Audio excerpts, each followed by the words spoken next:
Hello everyone, मैं नेहा और हम पढ़ रहे थे बायोलॉजी के chapter life processes. Last video में हमने देखा था डायलिसिस के बारे में और इस वीडियो में हम बात करने वाले हैं टूथ डिके के बारे में। तो शुरू करते हैं। तो हम लोग बात करते हैं टीथ के बारे में। टीथ क्या होता है? यही दांत जिसे हम लोग खाते हैं, जिससे हम लोग खाना को बाइट करते हैं, उसको ग्रिंड करते हैं, उसको प्रॉपर पेस्ट बनाते हैं, वो आपका काम करता है दांत। दांत कहाँ होता है? ऑफ कोर्स बकल कैविटी में हमारा होता है। बकल कैविटी को हम लोग ओरल कैविटी भी कहते हैं, ठीक है। इसको हम लोग ओरल कैविटी भी कहते हैं। ओरल कैविटी में और इसके साथ साथ क्या क्या होता है? तो टंग होता है, ठीक है। आपका टीथ जिससे अटैच है, गम्स, ऑल्दो गम्स इसी का पार्ट आता है, तो हम लोग नहीं लिख रहे हैं, ठीक है। टंग आता है और आपका कुछ ग्लैंड्स आता है, जैसे सलीवरी ग्लैंड हो गया, ठीक है। सलीवरी ग्लैंड भी आपका इसी का पार्ट है, ठीक है। सो इस तरह से आपका काफ़ी कुछ होता है आपका बकल कैविटी में, यानी कि ओरल कैविटी में, ठीक है। ओरल कैविटी कहाँ एंड करता है? तो जहाँ से आपका ईसोफेगस शुरू होता है, लैरिंग्स में जा करके एंड करता है, ठीक है ना। सो बकल कैविटी जो है इसी में होता है टीथ। टीथ का काम क्या है? फंक्शन ऑफ टीथ क्या है? फंक्शन ऑफ टीथ अगर कहे तो हम कहते हैं बाइट, ठीक है, chew, grind the food particles, ठीक है। ये सारा काम होता है हमारा। बट आपको ये नहीं पता है कि टीथ जो है यहीं पर हमारे बॉडी का सबसे हार्डेस्ट पार्ट होता है, ठीक है। आपकी बॉडी का अगर सबसे हार्डेस्ट पार्ट अगर कुछ है तो आपका टीथ में क्या होता है? टीथ का, तो पहले टीथ का आप स्ट्रक्चर देखो। लेट्स से ये है एक टीथ, ठीक है। यहाँ पे हो गया गम्स, ठीक है। गम्स के अराउंड हमने ऐसे से एक बना लेते हैं इमेजिनरी लाइन, समझने के लिए कि इतना आपका ऊपर है, इतना नीचे है। अब टीथ को, ये तो 2D स्ट्रक्चर हो गया। अगर इसका 3D अगर थोड़ा बनाए तो ये वाला कुछ इस तरह से दिखेगा, देखो, है ना, ऐसा ही दिखेगा 3D में कुछ इस तरह से। आप ऐसे देखो ना, यहाँ से देख रहे हैं, आपको पीछे वाला ये सब दिख रहा है, ठीक है। तो इसको हम लोग, ये वाला जो दिखता है, हम लोग को दांत का जो दिखता है, इसको हम कहते हैं क्राउन, ठीक है। ये तो है हमारा गम्स, ठीक है। ये क्राउन, ये गम, ये है ऊपर से देखने से। अब थोड़ा सा अंदर देखो तो इसका में एक और परत रहता है, कुछ ऐसा, ठीक है। इस तरह इतना ही नहीं, नीचे तक जाता है ये, ठीक है। ये वाला जो है इसको हम कहते हैं, ये वाला जो पोर्शन है, जो इसके अंदर वाला है, अंदर वाला को छोड़ दो, जस्ट ऊपर वाला, ये होता है हमारा इनामल। और यही हमारे बॉडी का सबसे हार्डेस्ट पार्ट है, इनामल, ठीक है। इनामल के बाद आता है ये वाला जो लेयर है, ये डेंटाइन है। डेंटाइन के बाद आता है हमारा पल्प, और इसी का सबसे गहरा कनेक्शन है बॉडी में, ठीक है। इसको भी हटा दो, चलो, ठीक है। ये है आपका इनामल, ये है डेंटाइन, और डेंटाइन के अंदर, ठीक है, यहाँ पे होता है आपका पल्प का वास, ठीक है। यानी कि अगर हम टीथ को एकदम तोड़ के एकदम बराबर कर दें, कुछ नहीं रहेगा, दांत है ही नहीं। तो दांत का सबसे अंदर वाला पार्ट, जो सबसे अंदर में होता है, वो होता है हमारा पल्प, ठीक है। पल्प हमारे टीथ का सबसे इनर मोस्ट पार्ट है। उसके ऊपर परत होता है डेंटाइन का, डेंटाइन के ऊपर परत होता है इनामल का, और ये जो इनामल है यही सबसे हार्डेस्ट पार्ट है हमारे पूरे बॉडी का, ठीक है। कहाँ होता है? टीथ में होता है। और ये जब इनामल का जो लेयर होता है, मतलब जो हम लोग को दिख रहा है, ये जो दांत हम लोग को दिख रहा है, ये हमारा बेसिकली हम लोग को इनामल दिख रहा है, ठीक है। इसी का कलर वाइट होता है, किसी में येलोइश हो जाता है, ठीक है। तो अलग अलग कलर हो सकता है। उसके बारे में बात नहीं कर रहे हैं हम लोग, बस बात कर रहे हैं इनामल जो है ये सबसे hardest part of the body है। डैमेज कौन कर सकता है? अगर hardest part of the body है तो कुछ होगा जो इसको असर कर सकता है। क्या क्या असर कर सकता है, क्या क्या नहीं कर सकता है, ठीक है। तो इसको जो सबसे पहले असर जो कर सकता है वो होता है एसिड, ठीक है। एसिड अगर जम जाए इनामल के ऊपर तो इनामल को धीरे धीरे इरोड कर देता है। इनामल को तो कर ही देता है, साथ साथ डेंटाइन को भी कर देता है, ठीक है। डेंटाइन को भी कर देता है। और पल्प हमारा सबसे कीमती है, ये बॉडी का नियम है, जो सबसे सेंसिटिव है वो सबसे अंदर में रहेगा, ठीक है। पल्प सबसे सेंसिटिव है, वो सबसे अंदर में रहता है। पल्प में ऐसा क्या सेंसिटिव है, तो इसमें आता है सारा नर्व्स, सारा आपका ब्लड वेसल्स जो भी है, सारा ये ब्लड वेसल्स यहाँ पर आ रहा है, ठीक है। यही जो है, इसी को सारा नरिशमेंट मिल रहा है। पल्प जो है आपका, पल्प को ही, टीथ का पूरा नरिशमेंट आपका पल्प को मिलता है, ठीक है। ये नरिशमेंट जो मिलता है ये धीरे धीरे थोड़ा थोड़ा सीप करके डेंटाइन में जाता है, ठीक है। तो डेंटाइन थोड़ा सा कमज़ोर है, बट हाँ वो फिर भी स्ट्रॉन्ग है। और उससे भी ज़्यादा स्ट्रॉन्ग, जिसको कोई मेंटेनेंस का ज़रूरत नहीं पड़ता है, कुछ ज़रूरत नहीं पड़ता है, वो है इनामल, ठीक है। इनामल सबसे टफेस्ट पार्ट है हमारे बॉडी का, बट सेंसिटिव टू एसिड है, ठीक है। और इसको नरिशमेंट भी, इसमें नरिशमेंट भी नहीं होता है, इसको नरिशमेंट का भी ज़रूरत नहीं होता है, कोई मेंटेनेंस का ज़रूरत नहीं है। लेकिन मेंटेनेंस करना पड़ेगा किससे, एसिड से आपको बचा करके रखना पड़ेगा। अब एसिड बॉडी में आएगा कैसे, आपका सलाइवा नहीं, सलाइवा आपका एसिडिक नहीं होता है।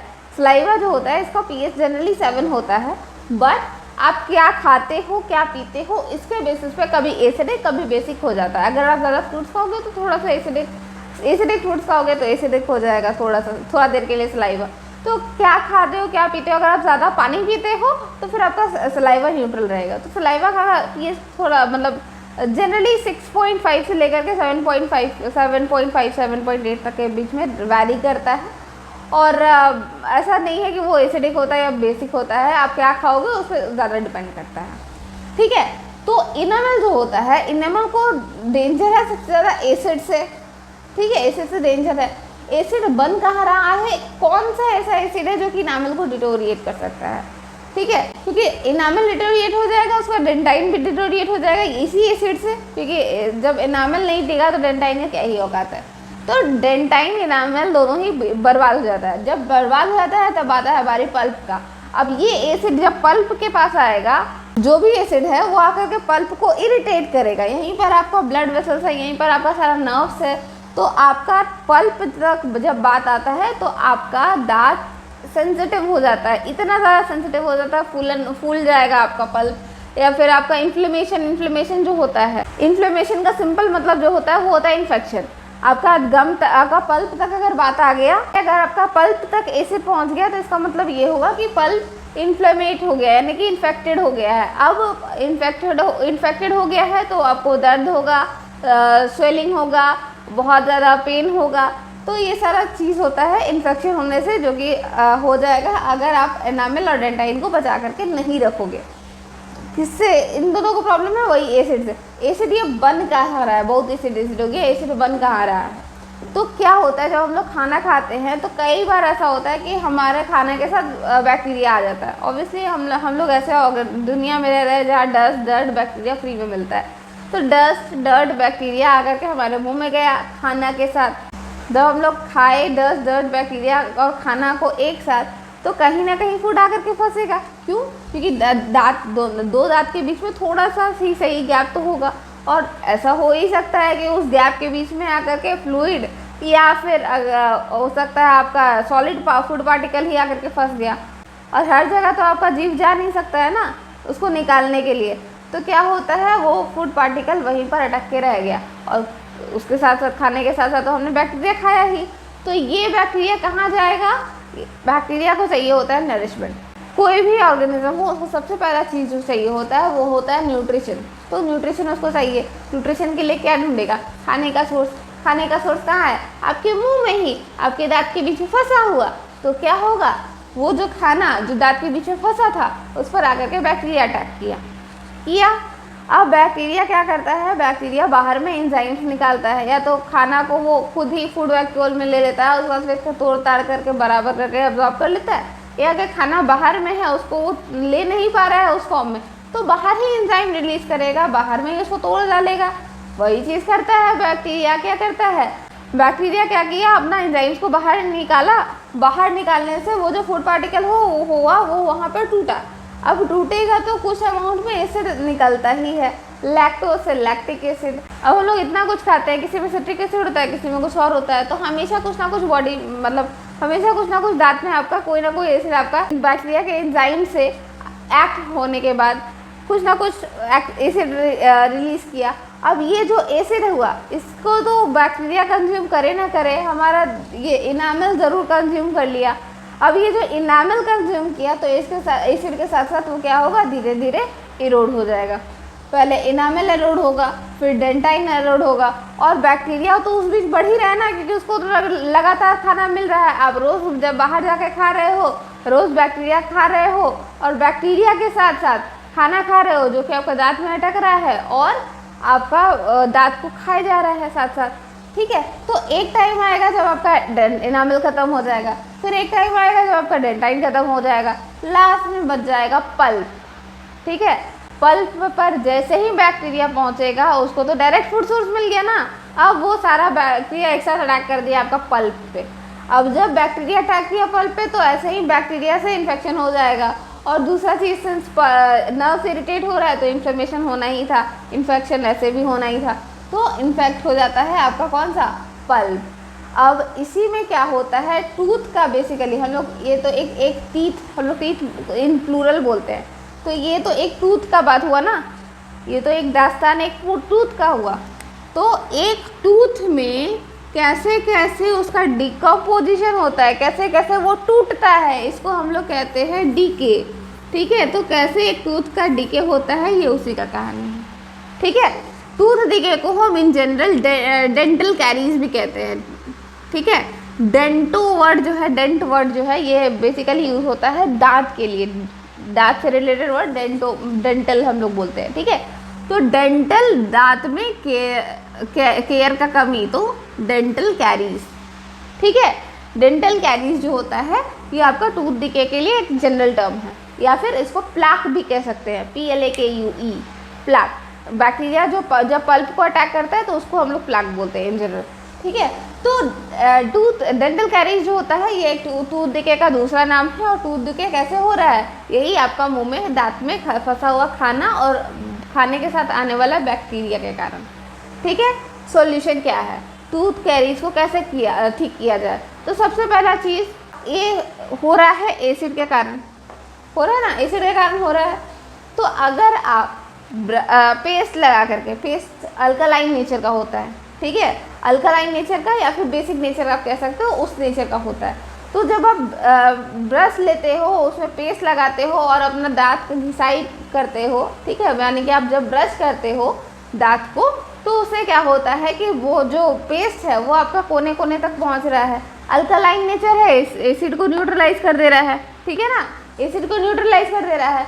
तो उसके कारण क्या हो रहा है कि बच गया सिर्फ सॉल्ट, और सॉल्ट से कोई फ़ायदा होगा नहीं, ठीक है। प्लस जब आप ब्रश करते हो तो सारा खाना पीना जो इधर उधर फंसा हुआ है वो आपका निकल जाता है उस ब्रश के साथ। तो इस तरह से क्या होता है, आपका खाना भी नहीं फंसा, खाना नहीं फंसा तो कोई फूड पार्टिकल नहीं रहा। अगर बैक्टीरिया आपके मुंह में चला भी गया है, कोई जर्म्स आपके मुंह में चला भी गया है, तो वो सर्वाइव नहीं कर पाएगा, ठीक है। तो जब सर्वाइव नहीं कर पाएगा तो आपका दांत को हार्म भी नहीं कर पाएगा, ठीक है। तो सॉल्यूशन क्या है, आप ब्रश करो खाना खाने के बाद, या फिर कम से कम अच्छे से कुल्ला करो ताकि आपका जो कोई भी फूड पार्टिकल पूरे दांत में फंसा हुआ ना रह जाए, ठीक है। तो आज के वीडियो में बस इतना ही। आज हमने देखा टूथ डिके के बारे में। अगर आपको ये वीडियो पसंद आया तो इसे लाइक करें, कमेंट करें, अपने फ्रेंड्स के बीच में शेयर करें और हमारे चैनल को सब्सक्राइब करें। अगर आपको इसमें कोई डाउट रह गया तो आप वो भी कमेंट कर सकते हैं। मिलते हैं नेक्स्ट वीडियो में। Thank you.